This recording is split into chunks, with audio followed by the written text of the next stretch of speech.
जय श्री कृष्ण। आज बात करते हैं भगवान शिव के भक्त विद्यापति और भगवान कैसे उनके यहाँ नौकर बन के काम करते हैं, इस कहानी की।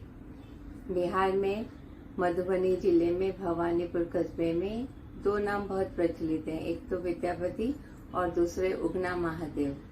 तो भगवान उगना के रूप में विद्यापति जी के यहाँ आके कैसे काम करते हैं।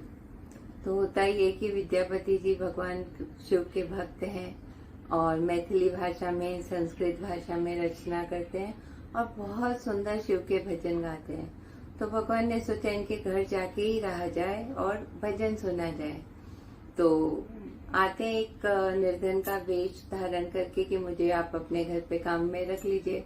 तो विद्यापति ने तो कहा कि नहीं भाई, हम लोग तो खुद ही इतने सक्षम नहीं है कि किसी और का रोजगार दें।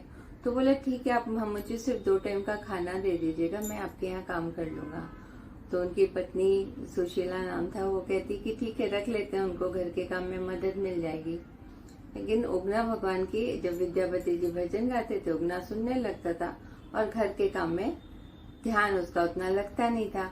तो उनकी पत्नी सुशीला उन्हें कई बार डांटती भी थी कि क्या है, तुम ध्यान से काम नहीं करते हो, सुनते नहीं हो मेरी बात।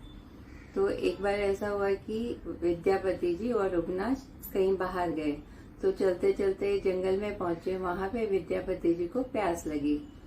तो उन्होंने कहा, उगना मुझे तो पानी की व्यवस्था करो, मुझे बहुत प्यास लग रही है, लगता है प्राण ही निकल जाएंगे।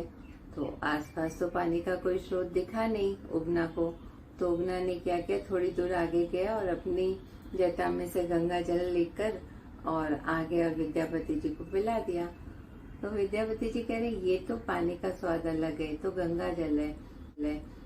तो उन्हें थोड़ा शक हुआ, ये कौन है जो, यहाँ पे तो गंगा है नहीं आसपास, तो गंगा जल कैसे लेकर आए। तो बार बार पूछते उगना से, तुम बताओ तुम कौन हो। तो नहीं बताते। तो कहते हैं कि उगना के पैर ही पकड़ लेते हैं, मुझे लगता है कि तुम ही महादेव हो। तो उगना फिर आते हैं महादेव के रूप में और विद्यापति जी को दर्शन देते हैं।